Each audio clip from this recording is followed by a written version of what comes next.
안녕하세요. 오늘은 청취자분께서 공유해 주신 자료, 바로 수원회생법원 실무준칙을 좀 깊이 파헤쳐 볼까 합니다. 네, 안녕하세요. 양이 꽤 많은데 오늘은 그중에서도 실무준칙 제406호, 여기에 좀 집중해 보려고요. 아, 406호요? 그거 중요하죠. 네, 이게 개인회생 절차 진행할 때 배우자 명의로 된 재산 있잖아요. 그걸 과연 어떻게 보는지 그 기준을 다루는 내용이라서 많은 분들이 궁금해하실 것 같아요. 한번 자세히 들여다보죠. 네, 맞습니다.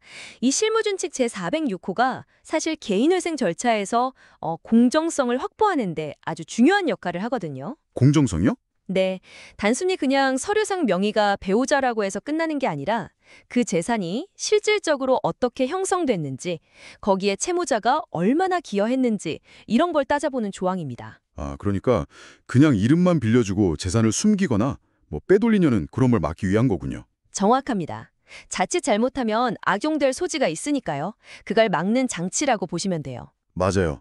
준칙 목적 자체에도 배우자 명의 재산의 취급에 관한 사항을 정함을 목적으로 한다. 이렇게 딱 명시되어 있더라고요. 이게 결국 말씀하신 대로 채무자가 재산을 배우자 이름으로 이렇게 싹 돌려놓고 나는 갚을 돈 없어요. 이렇게 나오는 걸 막겠다는 거겠죠. 네, 바로 그거죠.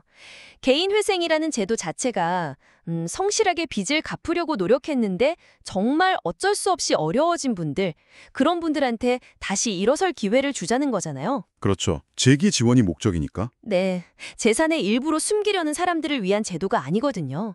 그래서 이 406호는 설령 배우자 명의로 되어 있더라도요, 만약에 그 재산 형성에 채무자가 실질적으로 주된 기여를 했다, 이렇게 볼 수 있는 경우, 주된 기여. 네. 그럴 때 이걸 실질적 공유 재산으로 보거나 아니면 그냥 이름만 빌린 거다, 명의 신탁이다, 이렇게 의심되면 이걸 채무자 재산으로 평가해서 청산 가치에 반영하도록 하는 거죠. 그게 원칙입니다. 실질적 공유재산 아니면 명의신탁.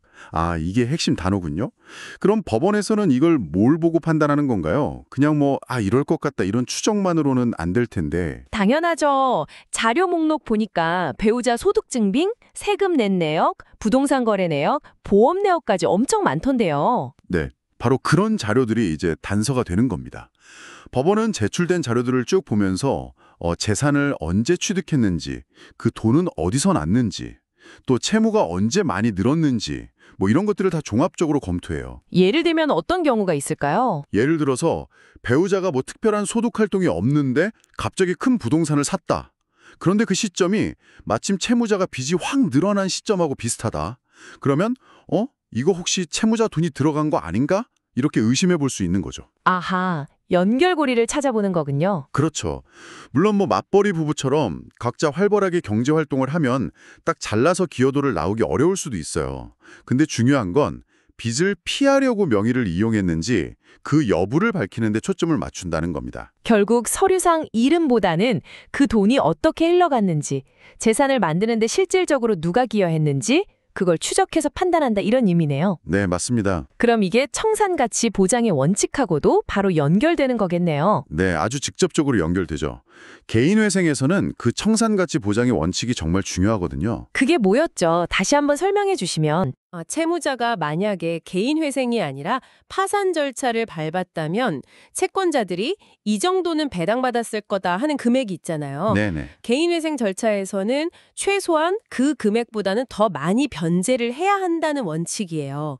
근데 만약에 실질적으로 채무자가 책임져야 할 재산이 배우자 이름 뒤에 숨겨져 있다면 그걸 채무자 재산에 포함시켜서 청산가치를 계산해야 채권자들한테도 공평한 결과가 되는 거겠죠? 그렇군요. 이해가 되네요. 네, 이 원칙을 지키기 위해서라도 배우자 명의 재산을 아주 면밀히 살펴보는 겁니다. 그런데 또 반대로 생각해보면요.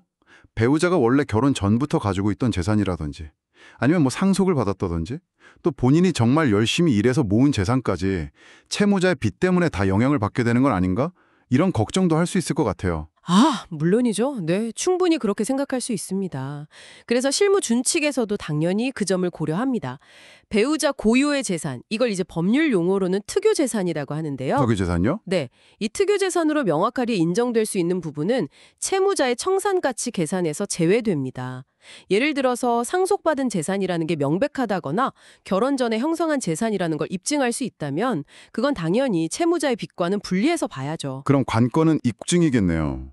이게 정말 배우자 고유의 재산인지 아니면 채무자 돈이 섞였거나 이름만 빌린 건지 그렇죠. 그걸 구분하는 입증의 문제가 남는 거죠. 쉽지는 않지만요. 이렇게 살펴본 것 같습니다. 핵심은 결국 명의라는 형식보다는 실질을 따져서 재산은 이익은 막고 또 성실한 채무자의 재기는 돕고 채권자에게도 공평한 결과를 보장하려는 뭐랄까 균형 잡힌 접근이라는 생각이 드네요. 네, 오늘 나눈 이야기가 청취자분들께서 이 복잡한 법적 절차의 한 부분을 이해하시는데 조금이나마 도움이 되었기를 바랍니다. 결국 법이라는 게 현실의 다양한 상황 속에서 계속 공정성을 찾아가는 과정이니까요. 마지막으로 이런 질문을 한번 던져보고 싶네요. 요즘 부부간의 경제적인 역할이나 재산 형성 방식이 점점 더 다양해지고 있잖아요. 과연 현재의 법적인 기준들이 이렇게 변화하는 현실을 충분히 담아내서 실질적인 공정성을 잘 확보하고 있는 걸까요? 앞으로 제도는 또 어떻게 더 발전해 나가야 할지 한번 고민해 볼 지점인 것 같습니다. 다음에 또 흥미로운 내용으로 찾아뵙겠습니다.